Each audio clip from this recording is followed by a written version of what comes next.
Welcome to the Department of Theology and Religious Studies here in Nottingham.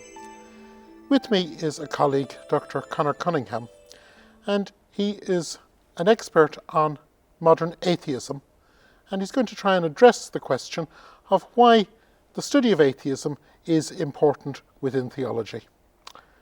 Conor, tell us something about atheism. Goodness. I think that atheism is a great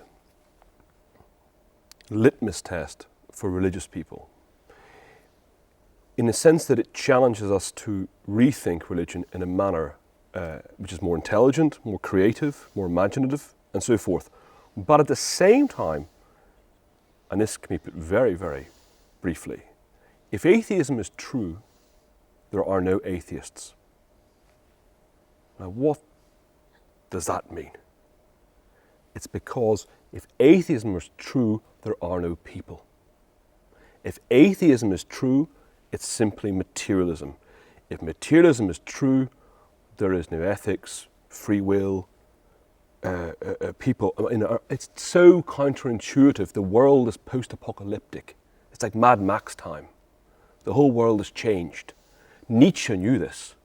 Who gave us the sponge to wipe away the horizon?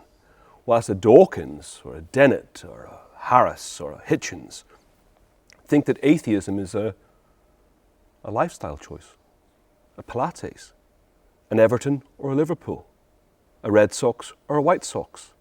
It's purely a lifestyle choice, and it has no consequences for one thing or the other. But Nietzsche, the great atheist, and people before him, knew that this was world-changing.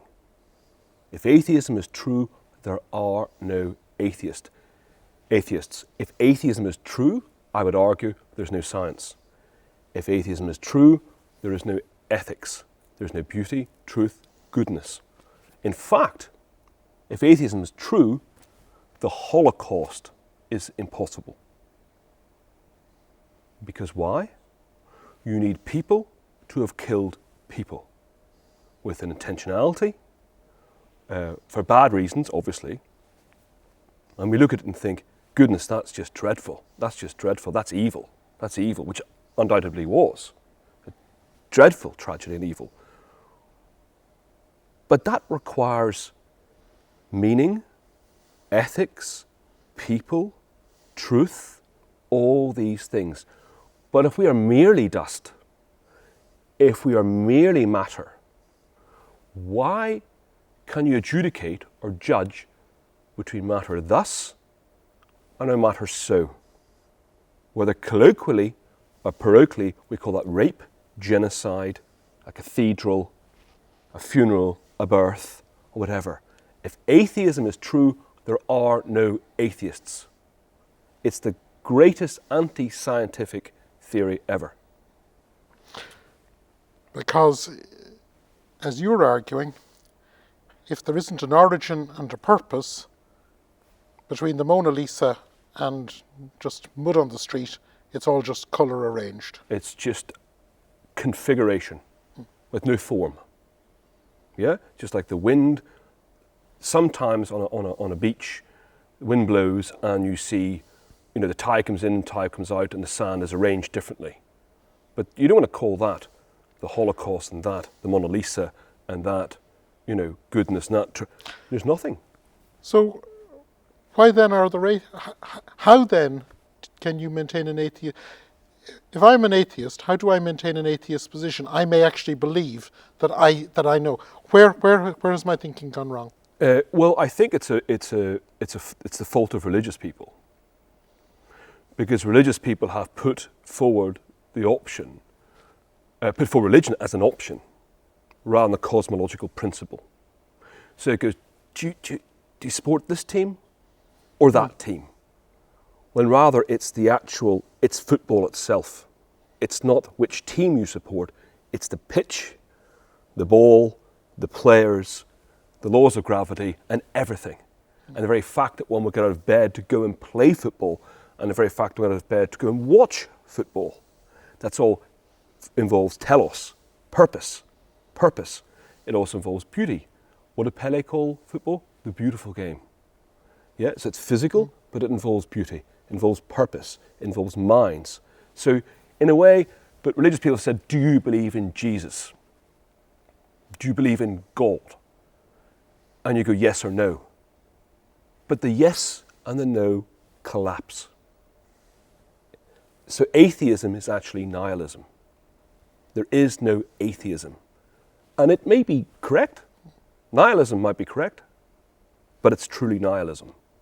And we are merely little bits of matter becoming a cup, becoming a cathedral, becoming rape, becoming a Holocaust, becoming the Mona Lisa, or whatever. It's simply material blowing around. So is the inability to believe in God, is that a failure of imagination?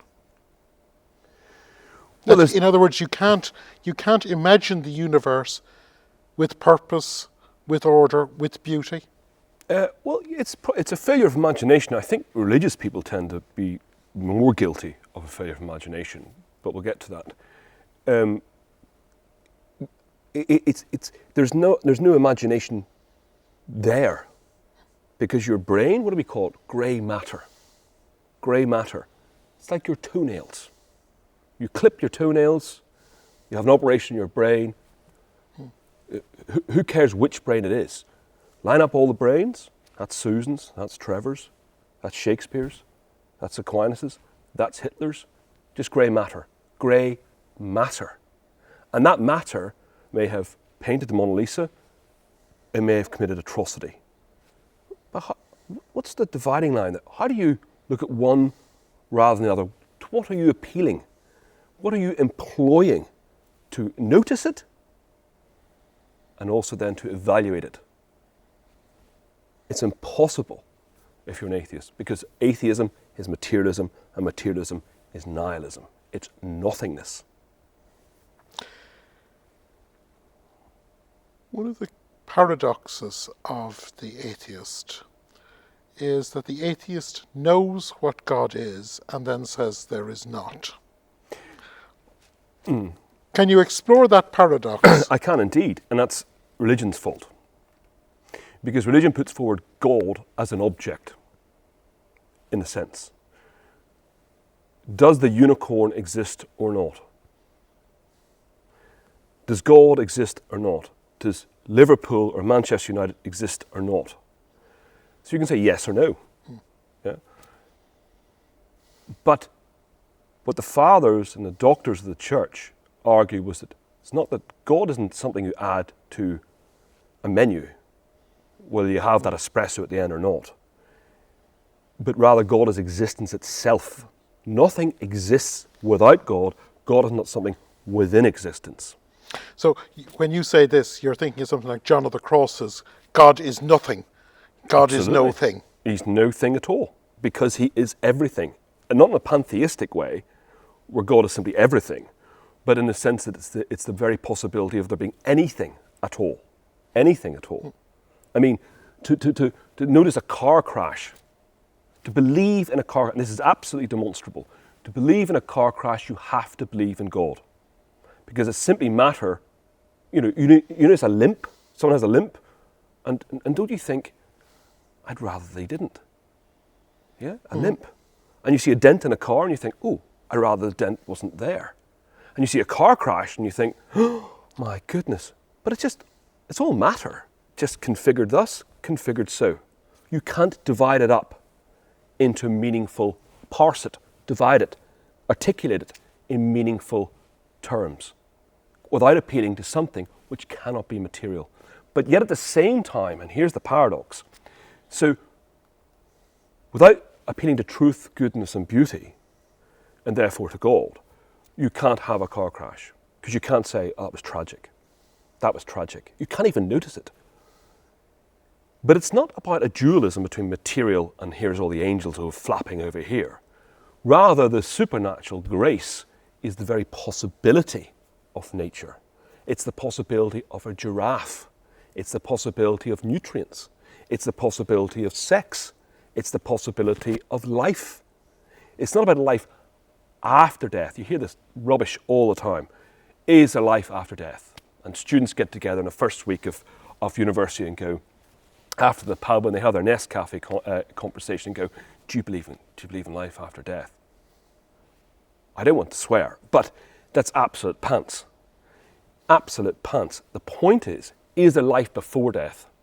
And if there's life before death, well, you don't have to worry about the other bit. That's the point. And that's why the whole atheism, religious question, is completely wrong-footed. It's completely nonsense. It's completely bourgeois. It's completely parochial. It's just rubbish. And Nietzsche knew that. Nietzsche knew that. In 1 minute, where is the place to start? I think, in a sense, if you bring a religious person and an atheist together, you have to say to the religious person how they understood their religion well enough. And to the atheist person, you have to say, have you examined your life? It's replete with goodness, with gifts. You act in a meaningful way constantly. But if you're merely material, and if everything is merely material, how do you give an account of that? Conor, thank you very much for coming and talking to us today. Cheers. Thank you.